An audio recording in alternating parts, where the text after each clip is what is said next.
एक अप्रतिम कहानी।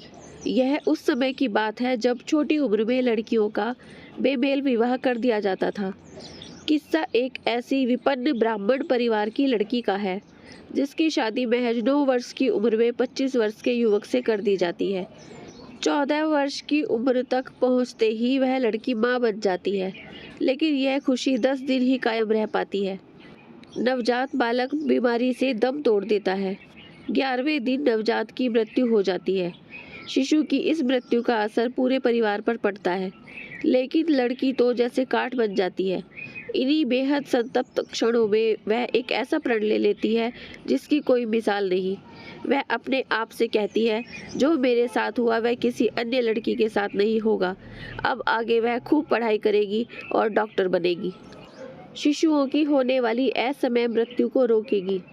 परंतु यह सब इतना आसान नहीं था। लड़की का सौभाग्य यह कि उसे पति बेपनाह प्यार करने वाला मिला और उसने पत्नी के प्रण को पूरा करने के लिए अपना सब कुछ दांव पर लगा दिया। कितने ही सामाजिक दबाव झेलने पड़े, कितना ही आर्थिक उलझनें सामने आई, परंतु पति के अपरिमित सहयोग और लड़की के दृढ़ संकल्प की वजह से वह अविश्वसनीय पल भी सामने आ गया जब उसे मेडिकल की पढ़ाई के लिए अमेरिका जाने का मौका मिल गया। बाद में यही लड़की महज 21 साल की उम्र में पहली भारतीय महिला डॉक्टर बनने का इतिहास रच देती है और जीते जी एक मिथ में बदल जाती है। उस लड़की का नाम था आनंदीबाई जोशी। उसके पति थे गोपाल राव जोशी। 1865 में आनंदीबाई का जन्म हुआ था। 19 की उम्र में उन्होंने अमेरिका में मेडिकल की पढ़ाई शुरू की थी।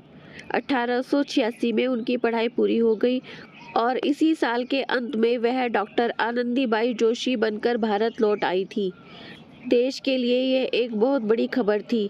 देश लौटते ही कोल्हापुर की रियासत ने उन्हें स्थानीय अल्बर्ट एडवर्ड अस्पताल की महिला वार्ड के चिकित्सक प्रभारी के रूप में नियुक्त कर दिया था। लेकिन नियति को तो कुछ और ही मंजूर था।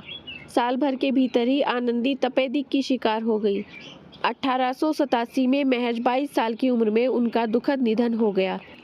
इस हृदय विदारक घटना पर पूरे देश ने शोक मनाया। यह अप्रतिम कहानी लगभग 150 साल पुरानी है, लेकिन इतनी प्रेरणादायक है कि इसकी प्रासंगिकता युगों तक रहने वाली है। तबीयत ठीक न होने की वजह से मेरी आवाज़ में आई त्रुटियों को कृपया माफ़ कीजिए। अगर कहानी आपको अच्छी लगी है तो लाइक, शेयर, सब्सक्राइब करना मत भूलिए। अपना खूब सारा ध्यान रखिए, खुश रहिए, मुस्कुराते रहिए।